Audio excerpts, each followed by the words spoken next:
Sê, pois, zeloso e arrepende-te. Eis que estou à porta e bato. Se alguém ouvir a minha voz e abrir a porta, entrarei em sua casa. Cearei com ele e ele comigo. Ao vencedor, darei sentar-se comigo ao meu trono, assim como também eu venci e me sentei com meu Pai no seu trono. Quem tem ouvido, ouça o que o Espírito diz às igrejas. Glória a Deus. Podemos assentar-nos, queridos.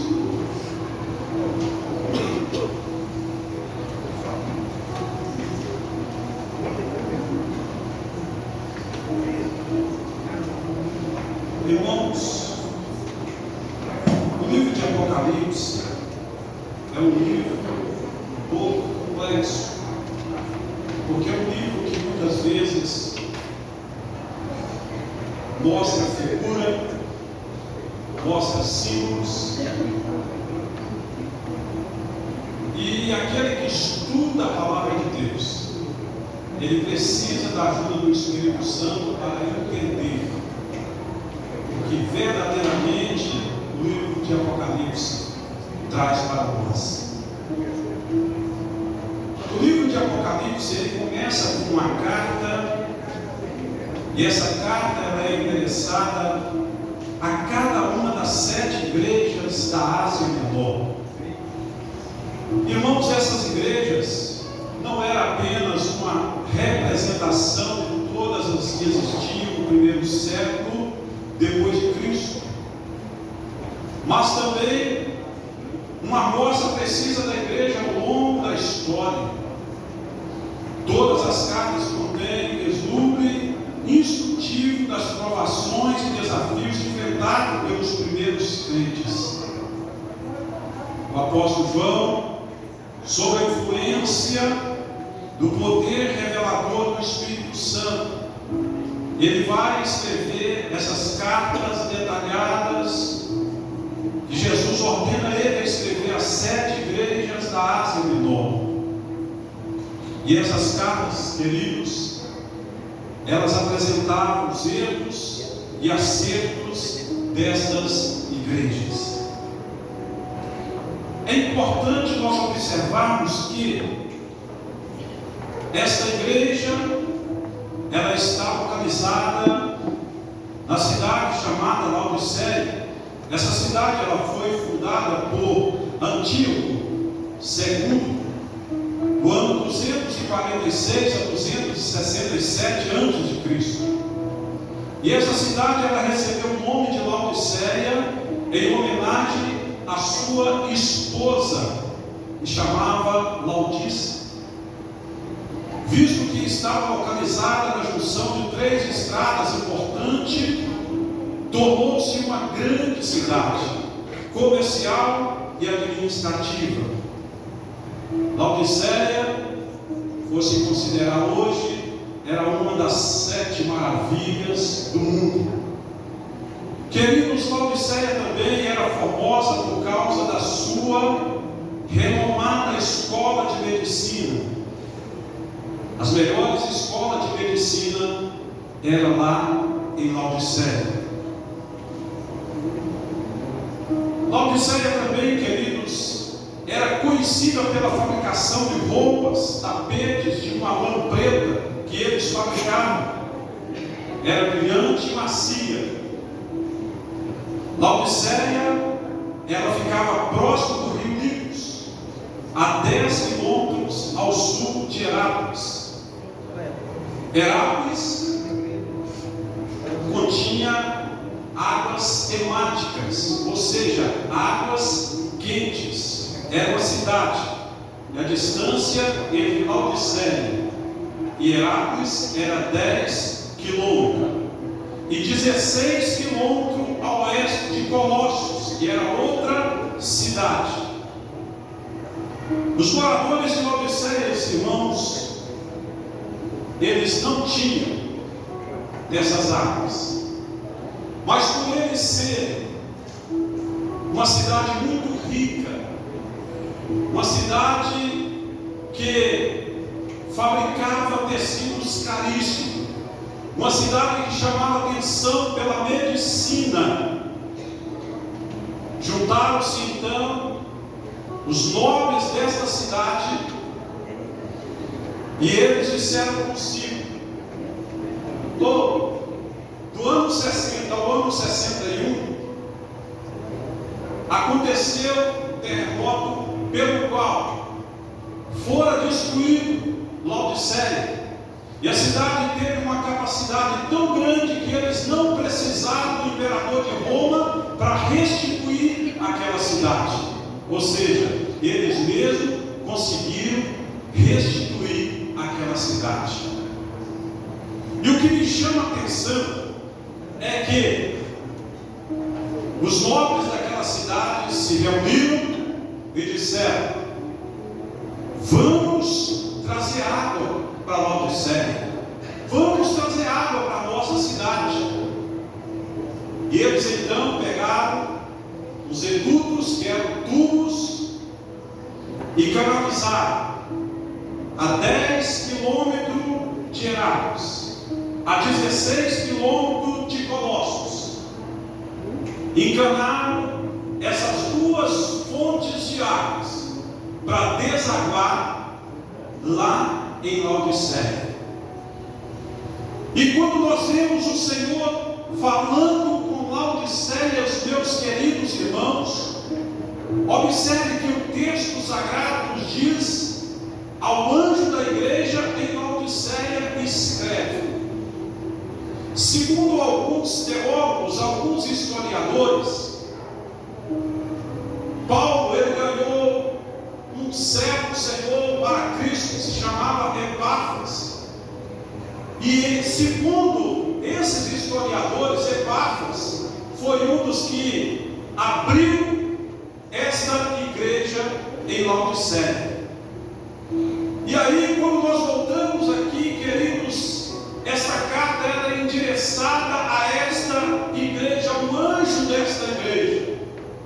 E o Senhor ele vai dizendo, quando o Senhor mostrou para João e pediu a João que escrevesse tudo o que ele tinha visto, que ele estava vendo, que ele anotasse.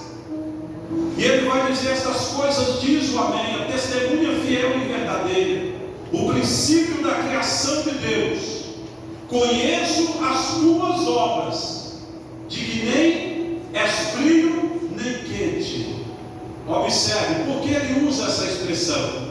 Porque uma vez que as águas de Colossos e de Herápolis foram encanadas, devido à distância de Herápolis e também, queridos e amados irmãos de Colossos, para chegar em Laodiceia, essas águas elas não iam chegar nem quente e nem fria, mas elas iam chegar mornas.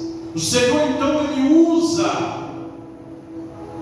esse apanhado que eles fizeram na cidade para estar falando com a igreja de Laodiceia. E aí prossegue a palavra do Senhor dizendo: assim porque és morno e nem és quente nem frio, estou a ponto de vomitar-se da minha boca. Se você pegar uma água morna para você tomar, quando você está com sede, primeiro, não vai matar a sua sede e vai te causar ânsia de vômito, porque não serve para matar a sede. O que o Senhor está dizendo a esta igreja: olha, vocês pensam que vocês não dependem de mim, mas eu estou falando com vocês neste momento. Eu estou usando a minha palavra para falar com vocês. Vocês estão na mesma situação destas águas entubadas, que foram entubadas de Colossos e de Herápolis para esta cidade. Eu estou querendo ter um particular com vocês. A água morna, ela vai ser vomitada da boca para fora. O que o Senhor está querendo dizer: eu não quero que você seja morno, eu não quero que você fique nesta situação, ou você seja frio, ou você seja quente, porque você for morno, eu vou vomitar você da minha boca.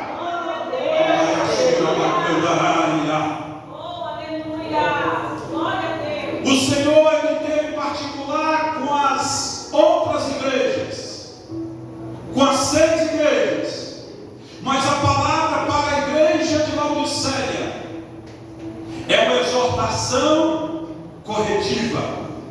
O Senhor, Ele está tratando com esta igreja, e eu quero nesta noite ministrar sobre o seguinte tema: perdidos na casa de Deus.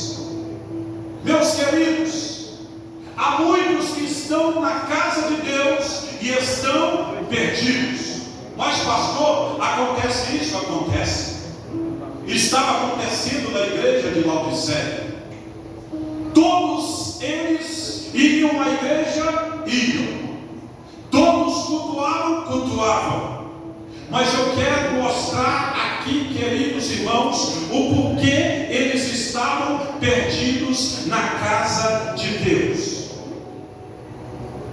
A primeira situação que eu vejo, queridos, no texto sagrado, é que eles eram independentes, ou seja, eles pensavam que não dependiam de ninguém, eles pensavam que não dependiam de Deus. E a pessoa que não depende de Deus, ele é um miserável, ele não tem a graça de Deus. Mas nesta noite eu estou falando com a igreja, aleluia, aqui no bairro Limoeiro, aleluia, que em meio a tantas provações, em meio a tantas as tribulações, mas é uma igreja que está procurando depender do Senhor. É uma igreja que depende do Senhor, depende para andar, depende para movimentar, depende para viver, porque sem a graça de Deus nada nós podemos. Deixa eu ver quem tem a graça de Deus aqui. A graça de Deus, ela foi manifestada para todos nós. Então tenha em tua vida a graça de Deus. E eles não tinham isso nas suas vidas. Quando é que isso aconteceu? Aleluias. Eu passo para a segunda coisa. Por que eles estavam perdidos na casa de Deus? A segunda coisa vai fazer você entender por que eles não dependiam do Senhor. Porque o texto sagrado, ele vai nos dizer: estou rico e abastado, não preciso de coisa alguma, nem sabes que tu és infeliz, sim, miserável, pobre e cega. A pessoa, quando ele perde a visão espiritual, ele pode até estar fazendo, pensando que é certo, mas ele está cego espiritual e não está entendendo que Deus não está agradando do que ele está fazendo. Vou te mostrar e provar para você. Lembra de Adão e Eva? Quando o Senhor chamava por eles no jardim, eles se apresentavam ao Senhor. E como que eles adoravam o Senhor? Eles adoravam o Senhor na movimentação deles no jardim. Quando eles se movimentavam, o Senhor, Ele olhava: aí vem a minha criação me adorar. Aleluia. E Deus conhece, Deus nos sonda, Ele nos esquadrinha, Ele conhece cada um de nós. Mas houve um dia que o Senhor chama por Adão no jardim: Adão, Adão, onde tu estás? Eles haviam transgredido as leis de Deus. E quando eles transgrediram as leis de Deus, eles perderam a visão espiritual. Mas de repente, queridos, Quando Adão olha para sua esposa e percebe que ela está nua, quando ela olha para ele e percebe que ele está nu, o que eles fazem? Eles correm depressa, pegam folhas de figo e tampam a sua nudez. Por quê? Porque os olhos espirituais deles estavam começando a se abrir. Aleluia! E Deus vai perguntar a Adão: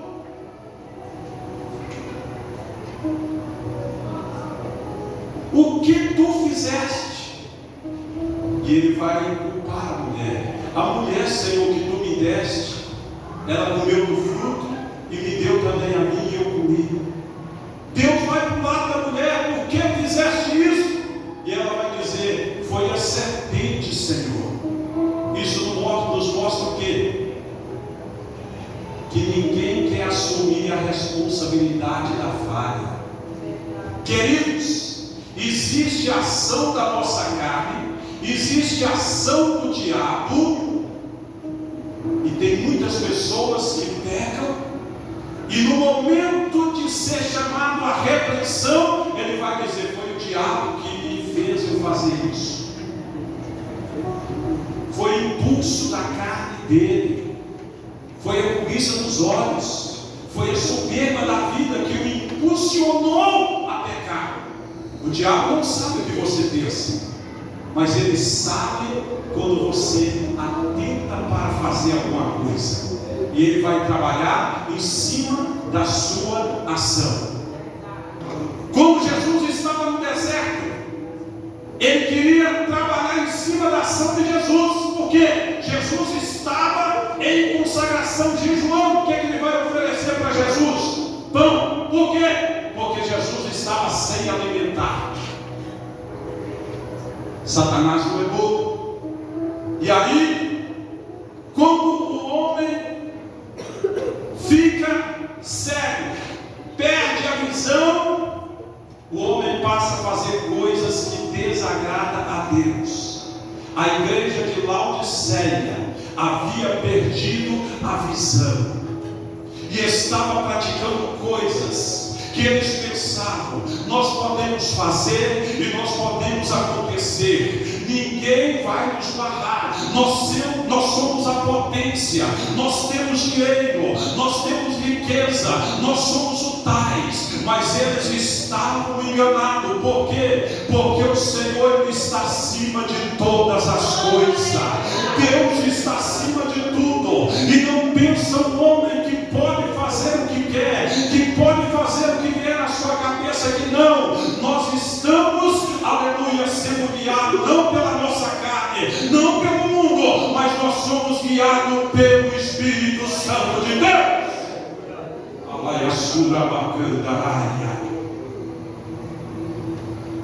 E eles perderam a visão. A terceira coisa, queridos, que eu vejo, porque eles estavam perdidos, porque eles perceberam que estava nu. Observe que o texto sagrado manda que eles comprem vestes brancas. Essas vestes brancas aqui está falando da justiça dos santos, da purificação dos santos, da santidade dos santos. Para quê? Para que não apareça a tua nudez, porque a nudez é vergonha. A nudez é vergonha para Deus, a nudez é vergonha para a sociedade, a nudez é vergonha para a nossa família. Aleluia! E muitas vezes, meus queridos, quando um servo de Deus ou uma serva de Deus tropeça, desliza, cai, o mundo cai em cima dele, o diabo cai em cima dele. E muitas vezes, queridos, nem mesmo pela família ele tem apoio. Mas nesta noite Deus colocou esta palavra para mim, transmitir aqui nesta noite, para falar com esta igreja. Aleluia! Nós somos chamados não para a imundícia, nós não somos chamados para os preceitos desse mundo. Nós temos que fazer a diferença porque nós somos luz desta terra. Em segundo lugar, nós somos sal desta terra, e sal não é para salgar, sal é para temperar. E eu nesta noite quero dizer para você, igreja do Senhor, coloca-se na posição, porque o noivo vem vindo aí. Jesus vem buscar a sua igreja. Ele não quer levar uma noiva suja, uma noiva rasgada, uma noiva sem santificação, mas ele quer levar uma igreja pura, lavada e remida pelo sangue do Cordeiro. Pastor, eu estou bem. Todo dia, todo culto, carrego a minha Bíblia. Não basta. Precisamos de viver as nossas vidas espirituais. Por quê? Queridos, nós temos exemplo na palavra do Senhor. Mateus 25 nos diz que tinha 10 virgens. Ali figura e nos mostra e nos fala a Bíblia que ali está falando com Israel. Mas a igreja do Senhor, ela está aguardando o noivo. Ela está esperando a chegada de Jesus. A Bíblia nos diz: bem-aventurado aquele servo, quando o Senhor vier encontrar servindo assim, com singeleza de coração, com fidelidade, com testemunho autêntico, dentro da sua casa, com seus vizinhos, com a sociedade lá fora. Que testemunho nós temos dado para a sociedade lá fora? Que testemunho nós temos dado com os nossos vizinhos? Que testemunho nós temos dado para a nossa família, dentro da nossa casa? Que exemplo somos nós? Que luz nós estamos sendo? Esta luz que brilha e clareia, ou uma luz ofusca, sem claridade. Um sal que dá gosto ou um sal insípido? Um sal vencido, um sal que não coloca tempero. Eu sei que a palavra está sendo dura, tentei mudar, mas o Senhor diz: fala esta mensagem, fala esta mensagem. Queridos, nós não estamos em tempos de passar a mão, não estamos em tempos de dizer: pode ficar tranquilo do jeito que você está, mas do jeito que permanecer, não cruzará os portais eternos. É preciso postura, é preciso mudança, é preciso regeneração, é preciso transformação. Por quê? Porque só vai cruzar os portais eternos quem largar toda a imundícia desse mundo. Porque o pecado causa divisão entre nós e o nosso Deus. Em quarto lugar, por que estão perdidos dentro da casa de Deus? Porque espiritualmente eles se tornaram miseráveis, ou seja, sem a graça de Deus. Isso nos mostra que estão mortos espiritualmente.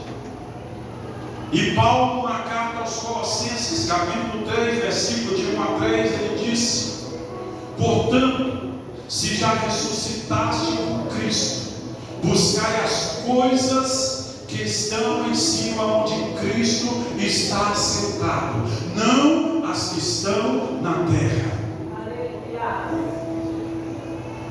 Aquele povo de Laodiceia, eles davam prioridade às coisas terrenas, os prazeres terrenos, mas o Senhor chamou eles em um particular. E o Senhor disse: eu aconselho-os que comprem de mim ouro refinado pelo fogo, para que te enriqueças, vestiduras brancas para que te vestires, a fim de que não seja manifestado a vergonha da tua nudez, colírio para ungir os teus olhos, a fim de que vejam. Eu repreendo e disciplino a todos quantos amo. Aleluia. Queridos, como às vezes nós passamos por um momento difícil, seja um momento de provação, de finança, na área da saúde, algum problema que acontece conosco, não fique de cabisbaixa, não fique preocupado, meu Deus, por que está acontecendo isso comigo? É só nós fazermos uma retrospectiva de que forma que nós estamos vivendo diante do Senhor. Faça uma retrospectiva, olhe para como que você está agindo diante do Senhor, e quando você olhar para dentro de você, você vai ver que nada mais é uma correção que o Senhor está trazendo para que você possa ser despertado. Ou seja, Deus está dizendo: ei, você não está entendendo, mas eu quero ter um particular contigo. Por quê? Porque o Senhor, Ele nos ama. Deus nos ama. A Bíblia nos diz: Deus não quer que ninguém se perca, mas que todos venham arrepender-se dos seus pecados. Queridos, quando nós olhamos para esta palavra, aleluia, se já estáis ressuscitados com Cristo, nós estamos mortos para esse mundo, nós estamos vivos para Cristo. Busque as coisas que são de cima, aleluia. E o que é de cima, pastor? Busque a graça do Senhor, busque a unção do Espírito de Deus na sua vida, busque força para você continuar, aleluia, caminhando na caminhada espiritual. Nós estamos vivendo dias difíceis, meus queridos irmãos.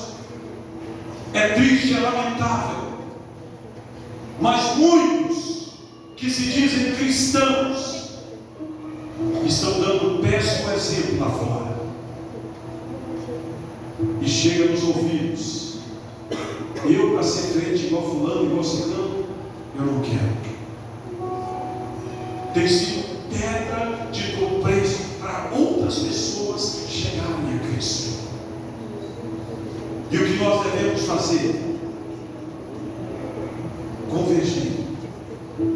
Quando nós estamos em viagem, que perdemos o endereço, nós vamos virar o veículo, voltar e procurar a direção correta, a direção certa. É isso que Deus quer de cada um de nós. Ele quis isso de Laodiceia, Ele quis isso da igreja, e Ele quer isso de nós hoje. Que cada um de nós, irmãos, levamos a nossa vida espiritual com sinceridade diante do Senhor. Tem coisas neste mundo que não é para nós mais, não te cabe lá. Então, analise onde me cabe, onde eu devo ir, o que eu devo falar, quais são as minhas ações diante do Senhor. Reflite no que a Bíblia traz para nós. Pode ser pura palavra, mas somos refinados, somos que passaram, aleluia, aqueles que passarem pela provação. E na parte final fala com os vencedores. Olha o que aqui nos diz: ao vencedor darei a sentar comigo no meu trono, assim como também eu venci e me assentei com meu Pai no seu trono. Quem tem ouvidos, ouça o que o Espírito diz à igreja. E o que é igreja? A palavra igreja vem de uma palavra grega eclésia ou eclésia, que quer dizer agrupamento, ajuntamento. E quando se ajunta, forma um corpo que é igreja. E quem é o cabeça dessa igreja? Cristo Jesus, o nosso Senhor. Que toda a honra, que toda a glória seja dada a Ele. Coloque de pé. Aleluia. Glória a Deus. Eu gostaria que você fechasse os teus olhos. Aleluia. E que você fosse sincero com você mesmo. Você não pense que pode enganar o Senhor. Você não engana o pastor. Você não engana os obreiros que aqui estão. Você está enganando a você mesmo. E é noite de você refletir. O que eu tenho feito? Tenho feito algo que Deus tem agradado? Ou preciso de mudar de postura? Preciso de mudar a minha posição para agradar o Senhor? Reflita nisso nesta noite. Senhor Deus e Pai, nós te louvamos, Senhor, porque Tu és Deus. Se o Senhor fizer, o Senhor é Deus. Se o Senhor não fizer, o Senhor é Deus. Te adoramos, Senhor, por tudo, Pai, que o Senhor é para nós. Pai querido, nesta noite, eu tenho ministrado, Senhor, aqui a Tua palavra. Ó Deus, que esta palavra venha ficar gravada em nossos corações. Pai Santo, e se há algo, Senhor, em nossas vidas, que precisa, Senhor, ser mudado, que o Teu Santo Espírito possa, Senhor, trabalhar em nossa vida, em nosso coração, e que nós possamos mudar, Senhor, de postura enquanto é tempo. Querido Deus, nos ajude. Nós contamos com a Tua bênção e com a vitória no nome de Jesus. Você que pode aplaudir ao Senhor.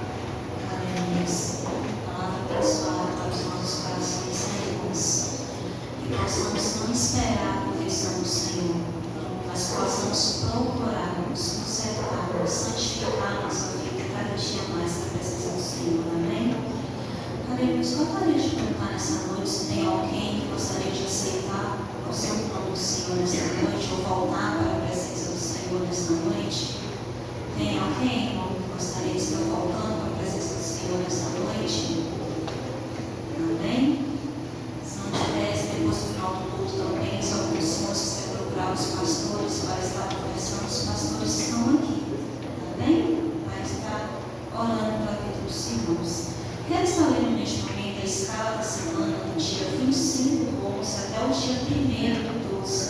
Nós estaremos entrando